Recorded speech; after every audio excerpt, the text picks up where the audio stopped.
সম্পদ, ঐশ্বর্য। মানুষ হয় নিজের সৌভাগ্যের দ্বারা এগুলো লাভ করে থাকেন বা কর্মের দ্বারা। সৌভাগ্য আসলে কি? গ্রহের দশা, যা প্রত্যেক মুহূর্তে বদলাতে থাকে। কর্মের মাধ্যমে যখন আপনি ধন অর্জন করেন, তখন সেই ধন আপনার আগামী প্রজন্ম লাভ করে। সেটা হয় সে ভোগ করে বা তার জন্য তার ভোগান্তি হয়। আর এটা নির্ভর করছে আপনার কর্মের ওপরে। কি কর্ম করেছেন আপনি সেই ধনকে লাভ করার জন্য? যদি আপনি সৎ পথে চলেন, নিষ্ঠা ভরে আপনি কর্ম করে থাকেন এবং তার ফলে আপনি ধন অর্জন করে থাকেন, তাহলে আপনার আগামী প্রজন্ম সেটা ভোগ করবে, সেটা প্রয়োগ করবে নিজের বিকাশের জন্য। কিন্তু যদি আপনি কুকর্ম করে থাকেন, কোনো রকম ছলনা করে থাকেন এই ধন লাভ করার জন্য, তাহলে 100% আপনার আগামী প্রজন্মকে এর জন্য ভুগতেই হবে। তাহলে আপনি কি চাইবেন? যে আপনার আগামী প্রজন্ম সুখ ভোগ করবে, নাকি আপনার কুকর্মের পরিণাম ভোগ করবে? নির্বাচন আপনারই। আসুন আমার সাথে ভালোবেসে বলুন, রাধা রাধা। লোভ আপনার অন্তরের আরো একটা শত্রু। দেখতে গেলে এটা একটা শব্দ, একটা সংস্কৃত শব্দ। লব ধাতু থেকে উৎপন্ন হয়েছে। এর অর্থ কিছু লাভ করা। কিছু লাভ করা অনুচিত নয়, আরো কিছু লাভ করাও অনুচিত নয়, কিন্তু সব থেকে বেশি আমিই লাভ করব, আমি আরো চাই, আরো বেশি চাই, আরো বেশি পেতে চাই, এটাই হলো লোভ। আর এই লোভ যখন গ্রাস করে, তখন আপনি যা পেতে চান, সে ধনই হোক বা মানই হোক, তা অর্জন করার জন্য মানুষ যে কোনো স্তরে পৌঁছে যেতে পারে। যদি মানুষ ধন অর্জন করতে চান, তাহলে তার জন্য তারা অধর্মের পথেও চলতে পারেন। যদি সম্মান অর্জন করতে চান, তাহলে অন্য মানুষকে ছোটও করতে পারেন। শেষ পর্যন্ত আপনার এটা মনে হতে পারে যে যদি একটু অল্পই প্রাপ্ত করতাম, কিন্তু ভালোবেসে প্রাপ্ত করতাম, এই জীবন আরো অনেক বেশি সুখী হতো। লোভ আপনার জীবনে, আপনার মনে কখন যে প্রবেশ করবে সেটা আপনি জানতেও পারবেন না। তাই এটা চিনতে শিখুন আর তৎক্ষণাৎ জীবন থেকে বাইরে ফেলে দিন। যা কিছু লাভ করতে চান তা ভালোবেসে লাভ করুন, আর সেই ভালোবাসার সাথেই বলুন, রাধা রাধা। জীবনে ক্ষমা চাওয়া তাও কিছুটা সহজ, ক্ষমা করতে পারা অত্যন্ত কঠিন। ক্ষমা 2 অক্ষরের এই শব্দ হতে পারে, কিন্তু অত্যন্ত বড় এই শব্দ, অত্যন্ত গুরুত্বপূর্ণ এই শব্দ। কখনো কখনো অন্য কাউকে ক্ষমা করে দেওয়া তাও কিছুটা সহজ কাজ, কিন্তু নিজেকে ক্ষমা করতে পারা অত্যন্ত কঠিন হয়ে দাঁড়ায়। অতীতে যদি আমাদের এমন কোনো ভুল হয় যে কারণে আমরা নিজেকে ক্ষমা করতে পারি না, অনেক সময় এমন কিছু ভুল করে বসি যে বিষয় শুধু আমরাই জানি, কিন্তু আমরা নিজেকে ক্ষমাই করতে পারি না, আর আমাদের বিকাশ সেখানে স্তব্ধ হয়ে যায়। কারণ যদি আপনি ক্ষমা করতে না শেখেন, নিজেকে ক্ষমা যদি না করতে পারেন, তাহলে তা আপনার জীবনের সব থেকে বড় বাধা হয়ে দাঁড়াবে।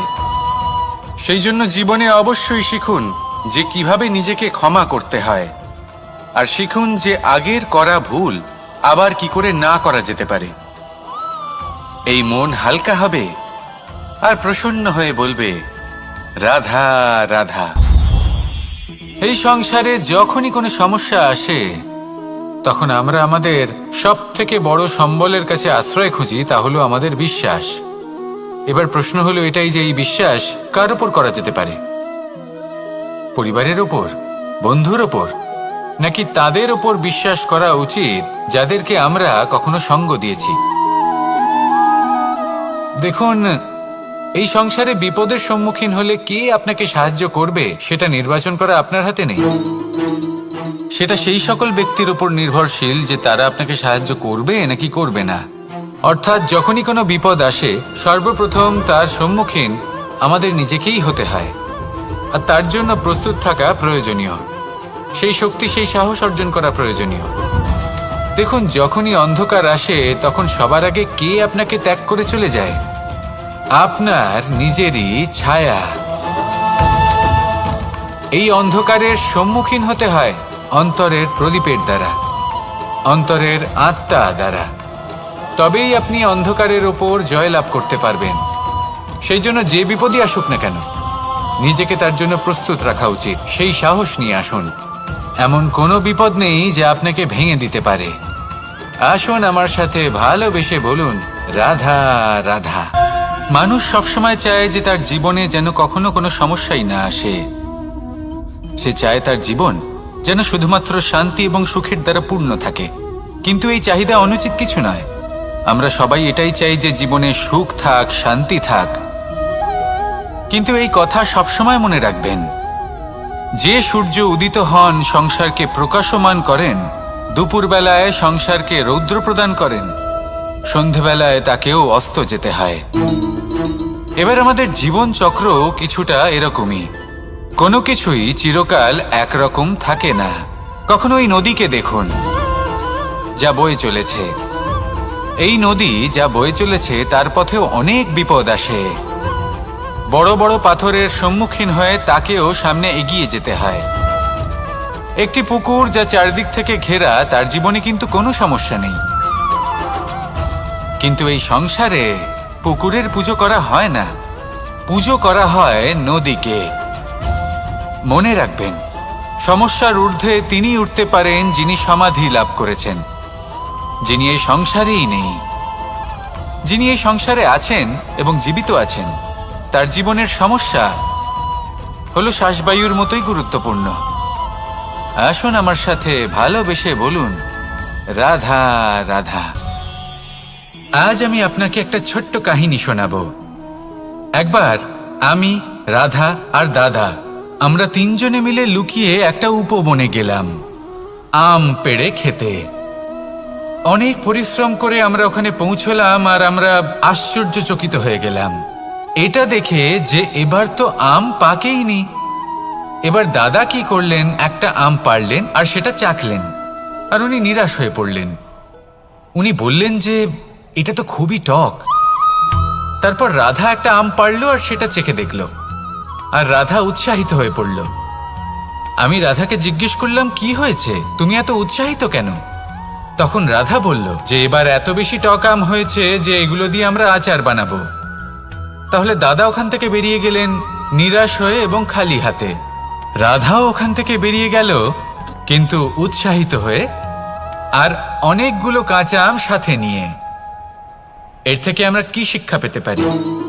যে প্রত্যেকটা স্থানে এমন কিছু রয়েছে যেখান থেকে আমরা কিছু একটা শিক্ষা লাভ করতে পারি, যা আমাদেরকে বিকাশের পথে নিয়ে যেতে পারে।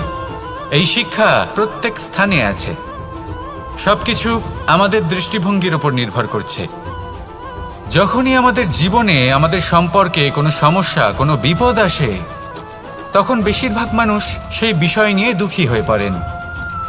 আর কিছু মানুষ এমনও থাকেন যারা শেষ পর্যন্ত তার সমাধান করেন, বিপদকে পরাজিত করেন, সম্পর্কগুলিকে আবার জুড়ে দেন। যদি আপনি সুখের খোঁজ করেন তাহলে আপনি সুখ অবশ্যই পাবেন, প্রসন্নতা অবশ্যই পাবেন। যদি আপনি দুঃখ খোঁজেন তাহলে দুঃখ অবশ্যই পাবেন। এবার আপনি কি খুঁজতে চান, সেই চয়ন আপনারই। আসুন আর আমার সাথে ভালোবেসে বলুন, রাধা রাধা। কখনো কোনো প্রজাপতিকে উড়তে দেখেছেন? কি সুন্দর উড়ে বেড়ায় সে, এক ফুল থেকে অন্য ফুলে, এক পাতা থেকে অন্য পাতার উপর। কিন্তু সে কিভাবে উড়তে শেখে কখনো ভেবেছেন? জন্ম থেকেই কিন্তু প্রজাপতির ডানা থাকে না। ও কিন্তু ছোট্ট একটা ডিমের আকারে জন্ম লাভ করে। তারপর সেই ডিমটি ভেঙে একটি কীট বাইরে আসে। আস্তে আস্তে সে বড় হয়, ওর শক্তি বৃদ্ধি পায়। তারপর সে সেই কীট দশা ত্যাগ করে নিজের ডানাগুলি মেলে। এই প্রক্রিয়া তার কাছে সরল নয়, অত্যন্ত যন্ত্রণাদায়ক প্রক্রিয়া, কিন্তু সে সেই যন্ত্রণা মেনে নেয়। আর তারপর আস্তে আস্তে সে উড়তে শেখে। শুধুমাত্র আকাশে উড়ে বেড়ায় তা নয়, আমাদের মনের মাঝে উড়ে বেড়ায়। এবার এই ডিম থেকে প্রজাপতি হয়ে ওঠার যে যাত্রা, এটা যতটা কঠিন, ততটাই কঠিন হয় এই সংসারে শ্রেষ্ঠ কর্ম করা, ততটাই কঠিন হয় এই সংসারে মহান হয়ে ওঠা। সেই জন্য প্রয়োজনীয় প্রচেষ্টা এবং সময়। নিরন্তর প্রচেষ্টা করতে থাকুন, পর্যাপ্ত সময় নিন এবং আপনি নিজেকে এই আকাশে উড়ন্ত অবস্থায় পাবেন। আসুন আমার সাথে ভালোবেসে বলুন, রাধা রাধা, রাধা রাধা। আপনারা হয়তো ভাবছেন কি আশ্চর্য ব্যাপার, প্রত্যেকবার আমি কথা শেষ হওয়ার পরে রাধা রাধা বলি। এইবার আমি আগেই বলে দিলাম। কারণটা কি? কারণ হলো অত্যন্ত বিশেষ। প্রত্যেকবার কথা সমাপ্ত হবার পরে আপনাদের সবার মধ্যে ভালোবাসা বিতরণ করতে চাই, তাই রাধা রাধা বলি। কিন্তু এইবার এই নতুন এবং বিশেষ সূত্রপাতে প্রথমে প্রেম বিতরণ করা অত্যন্ত আবশ্যক। এবার একটা বিষয় আছে যা জানেন হয়তো সকলেই, কিন্তু বুঝতে খুব কম জন পারেন। এই প্রেম, এই আনন্দ, এই সকল কিছুর সূত্রপাত হয় নিঃস্বার্থ আবেগের দ্বারা। ঠিক যেমন একজন মাতাকেই দেখে নিন। যখনই একজন মাতা সন্তানকে জন্ম দেন, তখন এই সংসার ভুলে যায় যে তার জন্য এটা একটা নতুন জন্ম। কারণ একজন নারী তখন একজন মাতৃরূপে নতুন ভাবে জন্ম নেন। একজন নারী স্ত্রী ও গৃহবধূ রূপে কিছু অধিকার লাভ করে থাকেন, কিন্তু তিনি যখন মা হয়ে যান তখন তিনি শুধুই দান করতে শেখেন। নিজের সন্তানের জন্য কত কিছুই না করেন, তাকে বাৎসল্যের সাগরে ভাসিয়ে নিয়ে যান। এই সংসারে রাজকুমার জন্ম নিতেই পারেন, তাকে রাম এবং লক্ষণ কিন্তু মায়েরাই বানিয়ে তোলেন। একজন গোয়ালা জন্ম নেয়, তাকে দ্বারকাধীশ একজন মাই বানিয়ে তোলেন। পিতা হলেন সেই পর্বত যার একটা অংশ হলো তার সন্তান, কিন্তু মা হলেন সেই শিল্পী যিনি একটা পাথরকে খোদাই করে এমন এক মূর্তি গড়ে তোলেন যাকে সকলে পূজনীয় মনে করেন। তাহলে স্মরণ করুন সেই সকল মুহূর্ত যেগুলি আপনি নিজের মাতার সাথে অতিবাহিত করেছেন। অনুভব করতে পারবেন যে কিভাবে এক মুহূর্তেই এই মন প্রফুল্ল হয়ে ওঠে। এবারের কারণ কি? এর কারণ হলো এই জীবনের আসল দ্বারই হলো মমতা।